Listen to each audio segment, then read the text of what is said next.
Hey, are we live? It says we are. Okay, you guys have already been chatting. If you can hear me, tell me what you're drinking, even if you already said it. I see Will, I see Jesse. Oh, this is just lovely. Welcome, welcome, welcome. Thank you for coming. Yeah, if you can hear me, tell me what you're drinking in the chat. Tell me, or tell me where you are watching from on this mote of sunbeam. Mote of dust in a sunbeam. God, blew it already.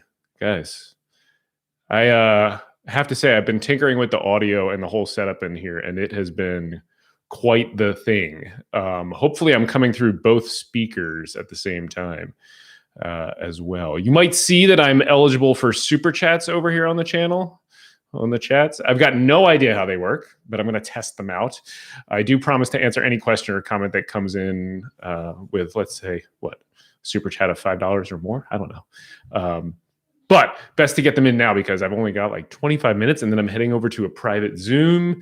And I decided that any of the super chat money that comes in, I'm going to use to like buy a better setup. So the reason I was in the chat earlier and I said, hey, we might go on early. And I went to adjust my little microphone boom here and the entire thing just fell off the desk. So I need to put like a little bit of money into maybe a better mic, certainly a better boom stand, whatever they're called. Anyway, first, most important, as everybody's asking, what am I drinking? Well, tomorrow is the day that we celebrate Ireland, one of my favorite countries, and we celebrate Irish contributions to world culture. So I'm drinking Irish whiskey. I went with my favorite Green Spot Irish whiskey. That is what I am drinking today. Fun fact, St. Patrick, believe it or not, this is going to be crazy. You guys are never going to believe this. He didn't rid Ireland of snakes. That was not him. We have the Ice Age to thank for that, the one that ended like 10,000 years ago that kind of got rid of all the snakes. But leave it to the Catholic Church to claim credit for accomplishments that are not its own. That's a very Catholic Church thing to do. Steve, I have not had the red spot yet. I'm desperate to get my hands on a bottle. Have not done it. Have been reluctant to go to liquor stores. Speaking of that, in the end of the founding myth, I wrote a little bit about how the Catholic Church and religion in general kind of excels at taking credit for things that it didn't do. And this really struck me when I was at a wedding. I was at a Catholic wedding. And as we started moving on, I was listening to the priest and he was talking about the church and Jesus and God a lot and not the couple really at all. And I eventually counted this out, and this is in the last chapter of the founding myth. You can go look at it if you want. And essentially he would mention, Jesus or his church or Christ 4 times for every 1 time he would mention the couple, right? So the church really excels at co-opting the prestige and the emotion of more illustrious events and people and moments for itself. 2 people dedicate their lives to each other, and then religion injects itself in the middle, right? That's pretty typical. Oh, hey, I got a super chat from Shannon. Thank you. Shannon says, thanks for everything you do. You're super awesome. Shannon, I think you're super awesome. You are my first super chat of all time. This is a very illustrious place to be, I think. Thank you so much. $10 towards a new microphone thing. Much appreciated. That's so cool that just happens like that. So a couple things. I did say you could ask me questions here. You can do it in the chat, and anytime I post one of these, you can do it on social media, wherever you interact with me most. And one question I've been getting asked a lot lately is, what's up with the new book? How's it coming, etc. The new book is Weaponizing Religious Freedom. It's on track still, probably going to be out around this time or give or take a month or 2 next year. The title does say it all. Really has been coming along nicely. I'm happy with where it is. But I actually had to put it on hold this week. And if you are a supporter on Buy Me a Coffee, you know this because I just had to write an epilogue for the founding myth. Which is going to be coming out in a paperback. I just found out from the publisher today it's going to be coming out. The paperback's going to be coming out August 3rd. You can pre-order it on Amazon. It's going to be the same book. but paperback, which a lot of people prefer. And it's going to have an epilogue that we're arguing over the words because I have a lot I want to say about January 6th. Oh, let's see. Belgrath. $9.99. Hi, Andrew. What do you think of the recent 8-1 Supreme Court ruling, basically saying that nominal damages can keep a case alive, even if the underlying issue is now moot? Does that help FFRF? Yeah, just to be clear, not an FFRF channel. This is just Andrew hanging out over here, having a drink. FFRF doesn't usually like us to drink on the job, believe it or not. Crazy, I know. Anyway, I haven't had a chance to read the full decision. We did consider submitting an amicus in that case. I mean, having a nominal damages claim. This is essentially if you're arguing a case, you can say, look, the court or the government violated my right to free speech, say. And that sometimes is hard to cure. Especially like in the instance here where this was a college student, they graduated, they're no longer at the school. There's nothing the courts or the university can do to fix the violation other than what they have already done. And so if you sue for damages or nominal damages, which is just $1, which is essentially this stand-in for saying, yes, this government really did violate your rights, then you can keep that claim alive. I have some reservations about the decision, but I haven't had a chance to read it yet. It's on my stack of tabs in Chrome to read, along with a bunch of other things. So I'm going to get to it. But I mean, overall, there are some areas where that will help all organizations that seek to create social change, both good and bad. So Will asks, have I ever paid money to hear music performed by the California funk rock band, the Red Hot Chili Peppers? If that, I don't know if I would call them funk rock, but yes, I have seen the Red Hot Chili Peppers live in concert. I saw them at the Tibetan Freedom Concert in like 99 or 2000. And Anthony Kiedis ran out on stage with Flea, and for like a half a second, I thought he was Axl Rose, and I was about to see Guns N' Roses. Not that like seeing Red Hot Chili Peppers is a big letdown from that. So yes, I enjoy their music. Larry Walter asks, can you help understand the federal separation of church and state worked into / accepted into the state's legal system?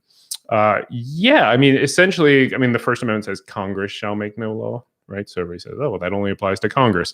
But obviously that does apply to all federal government action. The question is, how do you get from the federal government to the states, which is a harder question, right? And you do that through the 14th Amendment. If you want to read more, it's boring. But if you want to read more about it, it's the process is called incorporation. It's something that courts do to get rights that or before the 14th Amendment to apply to the states. So this includes First Amendment rights, Second Amendment rights, Fourth, Fifth, Sixth Amendment rights, Eighth Amendment rights to prohibit to be protected from cruel and unusual punishment, all those kind of things. And not all the rights are incorporated. And there are justices who think that's crazy. Like Justice Thomas says, that's just an insane policy. How could you ever do that? But really, the 14th Amendment really did create essentially a second founding in America. And I had somebody ask on Twitter, I wrote it down, hang on. Corey Holcomb from Twitter asked if I'd watched that recent Netflix documentary about the 14th Amendment. And I haven't yet. This is the one that Will Smith did. I think it's called Amend. I'm actually eager to see it. Some Supreme Court reporters I follow have said good things about it. And there are a few law professors who I know and whose work I respect that are in it. So I do intend to watch that. I just haven't gotten around to it yet. I've actually been watching The Crown. I'm not a fan of monarchy. And I'm like, the whole time I'm watching this, I'm just like, how are these people... How is this whole country putting up with this? It's like so weird. And then I remembered I have this. So this is Christopher Hitchens on the monarchy. This is a Chatto counterblast. It was very hard to find. I found this back when I was in law school, and still very, very poor. It's kind of a collector's edition. I haven't looked to see if it's easier to find, but I imagine it's harder now. And it's his what does it say here? The subtitle: A Critique of Britain's Favorite Fetish. So you can imagine what Christopher Hitchens has to say about the monarchy there. It's pretty exciting. Yes, I miss Hitchens as well, quite a bit. Oh my gosh! Oh, Aaron. Aaron is just the best. Aaron with a Y. One of my favorite people, an adorable atheist. It just gave $50 to get the Blue Yeti mic. I can't beat it for the price. The Blue Yeti mic. I will have. Well, she can send me a link too. She knows. But that's phenomenal, Aaron. Thank you so very much. Cheers to you. So, news: the founding myth is going to have an epilogue. It's going to be new material for the paperback version of the book. I'm excited about it, but I've had to put Weaponizing Religious Freedom on hold so that I can write that. One of the things that I've been doing is going back. I watched that unfold. I watched the insurrection unfold when that Christian flag was carried onto the floor of the Senate. I saw that happen live, and I remember just being blown away. I recognized it. I screenshotted it. I was trying to talk about it immediately. I mean, we all saw the flags. We all saw the signs. Jesus saves. We heard the rhetoric. And I, as it was happening, was trying to track it and keep it bullet pointed. I'm still blown away by this kind of everybody's kindness over here. This is crazy to me. Thank you so much. Aaron, Will, Shannon, everybody. You got this. Is just, I'm really, Larry. It's very nice.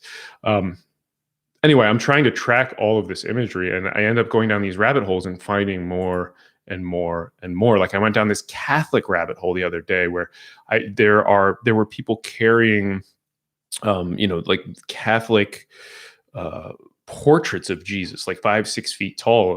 One of Mary in her Virgin of Guadalupe getup. They were carrying these little. They're not shrines, but they looked like bronze statues. I can't imagine they were bronze because that'd be just too heavy. So probably plastic meant to look like bronze, of Mary and Jesus, in the poses where they have their arms out like this, and on pedestals, on posts above the crowd. There was a Catholic priest who entered the Capitol with the insurrectionists and did an exorcism on the floor. So just this like whole Catholic line. I'm just sticking with St. Patty's Day and the weddings. But I mean, I found a image of the gallows. Everybody remembers the gallows that were set up there. I mean, you probably saw, I think I tweeted about it at the time, and a bunch of other people did too. There was one person who was either building the gallows or posing for a photo. They loved to pose for photos at the gallows. And he had on a family, faith, freedom, I think it was. Maybe not in that order. Sweatshirt. But I finally saw a close-up photo of the gallows, and they had written things on the gallows themselves. Hang them high. In God we trust. Hang for treason. Amen.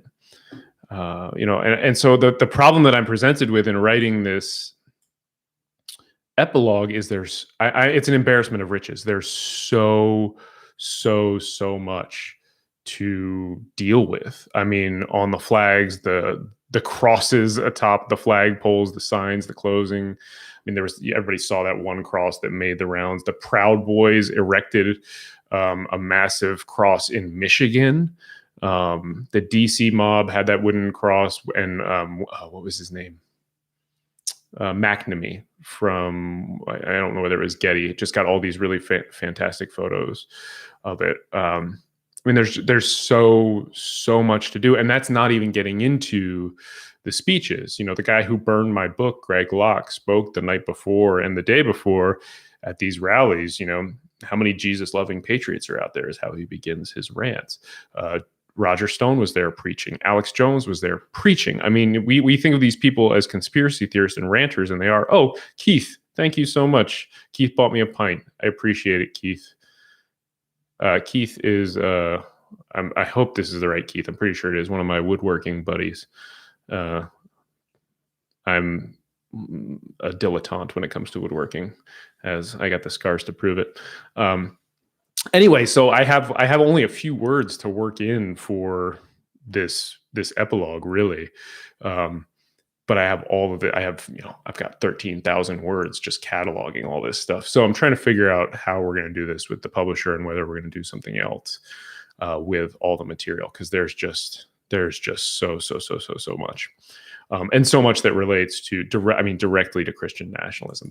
That is what I'm talking about. So anyway, okay, let me peek over here. Other questions. So Steve, so to be clear, I have asked for more words from the publisher. That's what I'm talking with them about right now. For them, it's like a cost benefit analysis. Well, maybe I should do this. Maybe I should ask how many people would buy the paperback book as well, even if maybe I'll do that on my Twitter. I think I can run polls there and see. But yeah, I mean, for the publisher, it's like, well, if we add 8 pages, that's a cost of whatever. And is it really giving us an additional selling point? So that's the argument that I have to make. So Jesse just sent in $20. Thank you so much, Jesse. That is just fantastic. I really appreciate it. Right, guys, I'm gonna have a new thing that's microphone boom that's not gonna fall off every time I move it. By the end of this, I'm really excited. Thank you. And Evan also sent in a cheers, which I take it I'm supposed to be buying beer with Evan's $5. Thank you, Evan. Everybody, you're all so generous. This is really wonderful, and I'm pleased with how much the super chat is it's like working, and I'm not doing anything, which I thought this was going to be just a total train wreck. And Science Save sent in $6.66. Obviously, you're satanic. Yes, thank you. She is thanking me for doing the Dark Lord's work. They are thanking me for doing the Dark Lord's work. So, thank you. Okay, so one other thing I wanted to talk about before any super chats come in. Okay, we still got time too. I got to check the time and see about my getting over to my Zoom thing. I got to get better at scheduling these things. Last time I did the Zoom first, and I had to bounce out of that real quick. And then if you guys remember, I screwed up and I was over on that camera on my laptop over there instead of this camera, and it was just a whole disaster. The one other thing I really wanted to talk about was HR1 today. I really wanted to talk about the For the People Act. Please call your damn senators and tell them that it's up there with the Voting Rights Act of 1965 as one of the most important pieces of legislation for democracy. Small d, not Democratic Party, for democracy. It really is just absolutely critical that we pass this, and it probably means passing the filibuster. I kept saying through all of 2020 that the November election was about giving ourselves a chance. That was it. That we were voting to have a chance to be able to do the right thing, to be able to get some progressive reform. The November election was, if anything, the beginning, not the end. And the For the People Act is really the next big step in that. It is something we must pass. Oh my gosh. Things are happening over here. Belgarath, $70 for a Samsung Micro Blue Yeti. Wow, that is just amazing. I can take that on the road with me and record on my phone or my laptop. Okay. How many Christians are in our courts now after Trump is a really good question and a really important question. And actually, in late December, a certain organization you may have heard of, the Freedom from Religion Foundation, anybody? They released a report on Christian nationalism in the federal judiciary. If somebody could go over there and find it, it was in late December, and maybe post that link in the comments, I would appreciate it. If not, I can find it, and I can do that later. Belgarath, I can get it to you. It really is worth your time. The courts need to be corrected and reformed and unfucked. There's no doubt about it. And I see that Gallifrey Orphan sent in some money to unscrew the court. I appreciate that. You're a little more careful than I am. As did Shadow Griffin. Thank you so much to your $10 for my channel and growth in the great movement. I'm just blown away by the generosity over here, everybody. Thank you so much. I'm truly touched. I thought I really do mean that. Thank you. let's pass before the People Act. I promise. Okay, some of you. I never actually said this. I've only typed it. I'm not sure if I'm going to say it out loud. Yeah. Some of you saw. I promised after much berating from some of you to post a photo of my days from way back when I may or may not have been like a male model. It was may or may not have been a thing. Nobody really is clear on this, and I can't either confirm or deny anything. But I did say that I would post a photo if Biden won and that if we won the Georgia send-offs. That happened. I did post such a photo, and now I have promised to do the same thing again if HR1 gets passed. That means you got to call your senators if that's something you care about, either democracy or seeing a picture of me. And it also means we likely got to talk about getting rid of the filibuster, which is just an absolute nonsense thing that should not exist. The Constitution says you only need a simple majority to pass legislation, not 60 votes. I mean, other than for things that it specifically says you need a supermajority, like impeachment and such. So anyway, okay, so some people did see this. Yes, a penny for your thoughts. Yeah. Belgarath, thank you. I really appreciate it. Yes. It doesn't matter if you think your senators are against HR1. You still need to call them. This is something that I think a lot of people don't understand, and it's worth taking the time to tease out. Just because they're going to vote a certain way doesn't mean your call won't have an impact, especially having lots and lots and lots of calls. First of all, we know you can change votes eventually. We know there are people who are sitting on the fence and who may, with enough pressure, be guided by principle instead of party. I mean, think about how we saved the Affordable Care Act, right? They had the votes, and we were able to save it. So even if you forget about the votes for a second, you can have an impact. The people do not want. The only thing legislators care about is getting reelected. Assume that. And if there is enough of a backlash against a bill or a vote, it can have other impacts on their behavior. For instance, they may not go out and whip votes, meaning they might not go out and convince and keep the rest of their party in line. They might just go out and cast their vote. They might not go on the news and advocate. They might decide this is really actually contentious. I'm going to sit back and I'm not going to say anything. And you get enough of those lining up, and you never know what can happen. The only way you know that you'll have no impact is if you do nothing, right? Like if you don't call or make your voice heard, you're definitely not going to have an impact. And calling may seem like not much, but it is one of the few things that you can do. I think you have a voice and you have to use it. So don't just assume because that your senator is Ted Cruz, you're not going to have an impact. That's not true. And I do know for a fact, and you can talk to anybody who's ever worked in a congressional office, that those offices track who does what very carefully. How many calls are coming in on this issue? How many emails are coming in on this issue for and against? That is really important to these people. Oh, and see, I'm neglecting the chat again. Leanne, thank you so much. $24.99. No comments. Just she's a lovely supporter who's always been very supportive of me. Thank you. So, yeah, and Therese Chan in the chat also said, I understand that calling is better than emails. That's typically true.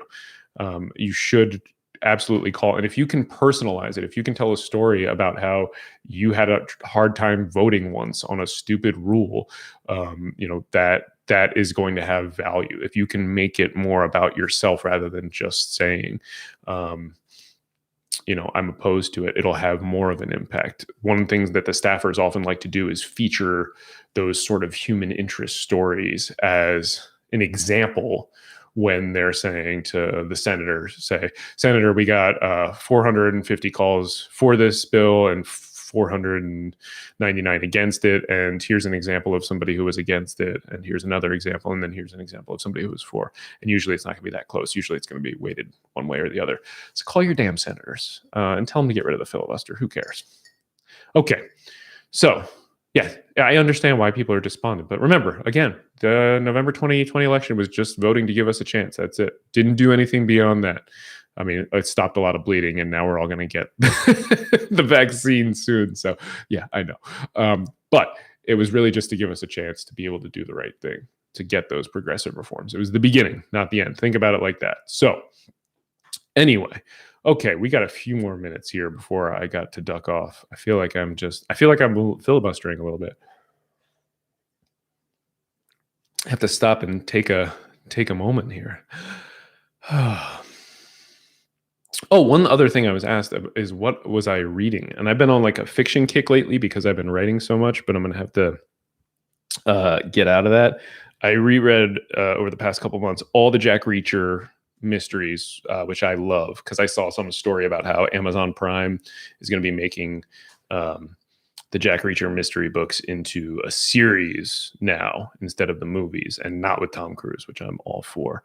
And I've also been reading the Jack Ryan books, which I read the first two. I read Without Remorse and Hunt for Red October back in like high school, and now I've been cruising through those. I just finished The Sum of All Fears. So I've been mostly doing that. You all know I'm going to be reading this later on. So I'm always reading several nonfiction books at once.